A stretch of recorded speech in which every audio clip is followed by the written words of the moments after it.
રાજ્યમાં કમોસમી વરસાદથી ખેડૂતોને ઝટકો પડ્યો છે। રાજ્યમાં માવઠાથી પાકને ભારે નુકસાન થયું છે। કમોસમી વરસાદને લઈને ખેડૂતો ચિંતિત થયા છે। ખેડૂતોની હાલત દયનીય થઈ છે। પાક બરબાદ થઈ ચૂક્યો છે। સહાય રકમ નાની છે ને જેને લઈને ખેડૂતોમાં પણ ભારોભાર નારાજગી વ્યાપી છે। કમોસમી વરસાદને પગલે માવઠાનો જે ભાર પડ્યો છે ત્યારે ખેડૂતોમાં ચિંતાનો માહોલ વર્તાઈ રહ્યો છે। કમોસમી વરસાદને પગલે ખેડૂતોને ખાસું નુકસાન થયું છે।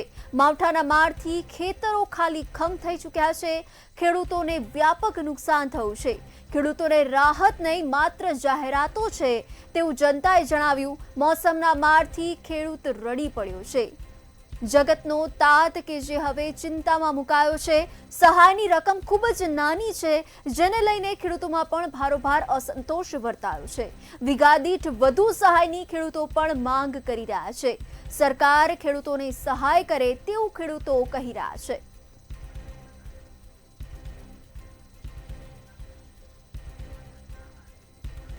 સંવાદદાતા હાર્દિક વાણિયા જૂનાગઢથી લાઈવ અમારી સાથે જોડાઈ ચૂક્યા છે। જી હાર્દિક, જે પ્રકારે હવે જગતનો તાત બેહાલ બન્યો છે, કમોસમી વરસાદને પગલે ખેડૂતોને ફટકો પડ્યો છે, હાલ ખેડૂતોની શું પરિસ્થિતિ છે?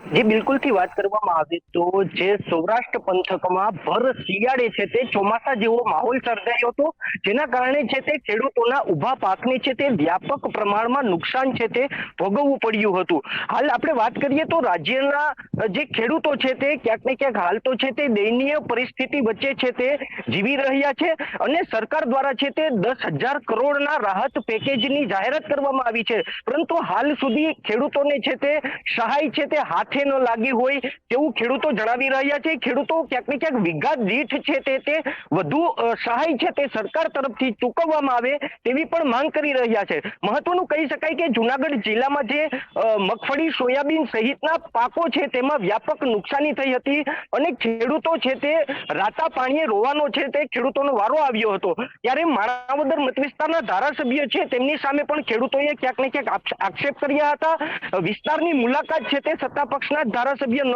લઈ રહ્યા હોવાના પણ ખેડૂતોએ સવાલો ઉઠાવ્યા હતા। ત્યારે બીજી તરફ છે તે ખેડૂતો જે સહાય મેળવવા માટે છે તે ફોર્મ ભરવાની જે પ્રક્રિયા કરતા હોય છે તે દરમિયાન પણ ખેડૂતોને સર્વર ડાઉન હોવાના કારણે પણ લાઈનમાં ઊભીને પરિસ્થિતિ છે તે ક્યાંક ને ક્યાંક છે તે ખેડૂતોને મુશ્કેલીનો સામનો કરવો પડી રહ્યો છે, જેને લઈને ખેડૂતો છે તે હાલ તો ચિંતિત બન્યા છે। જી બિલકુલ, સમગ્ર માહિતી બદલ આભાર। તો જે પ્રકારે કમોસમી વરસાદને કારણે જગતનો તાત બેહાલ થયો છે, ખેડૂતોમાં પણ ચિંતાનો માહોલ વર્તાઈ રહ્યો છે। સહાય ખૂબ જ નાની છે અને ખેડૂતોમાં ભારોભાર નારાજગી વ્યાપી છે। વીઘા દીઠ વધુ સહાયની ખેડૂતો પણ માંગ કરી રહ્યા છે। માવઠાનો જે માર પડ્યો છે, ખેડૂતોને કમોસમી વરસાદને પગલે પાકમાં વ્યાપક નુકસાન થયું છે। ખેડૂતોને રાતા પાણીએ રોવાનો વારો આવ્યો છે।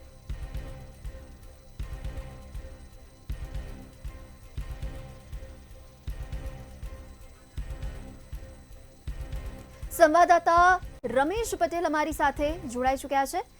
જી રમેશ, જે પ્રકારે હવે કમોસમી વરસાદને પગલે ખેડૂતોને વ્યાપક નુકસાન થયું છે અને જે રાહત પેકેજ જાહેર કરાયું હતું એ ખૂબ જ નાની રકમ તેવું કહી રહ્યા છે, ખેડૂતોની વ્યથા જે સામે આવી છે, આ અંગે શું વધુ વિગત?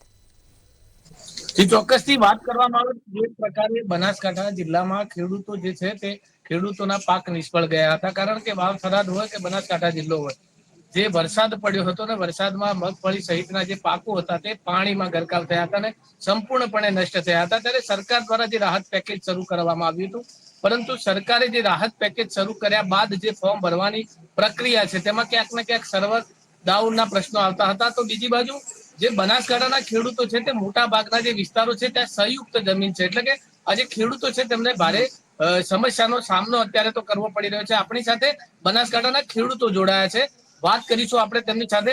જે પ્રકારે સરકાર દ્વારા અત્યારે જે સહાય પેકેજ જાહેર કરવામાં આવ્યું છે, ખેડૂતોને નુકસાન થયું છે, શું કહેશો?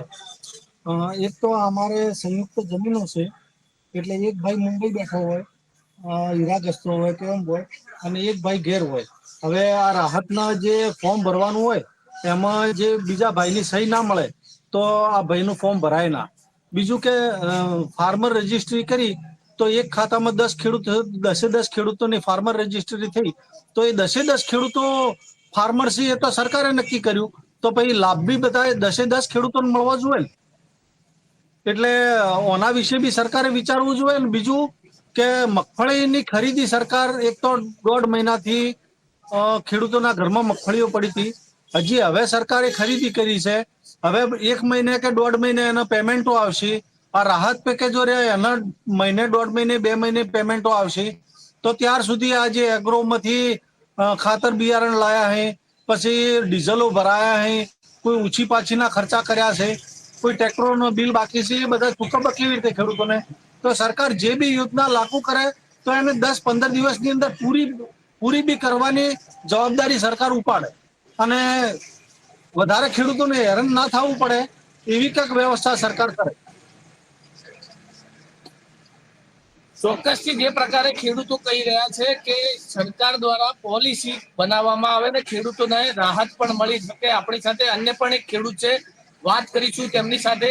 શું કહેશો, જે પ્રકારે અત્યારે સરકાર દ્વારા જે રાહતના પેકેજ માટેના ફોર્મની કામગીરી શરૂ કરવામાં આવી છે ને કેવી તકલીફો પડે છે ખેડૂતોને? જય જવાન.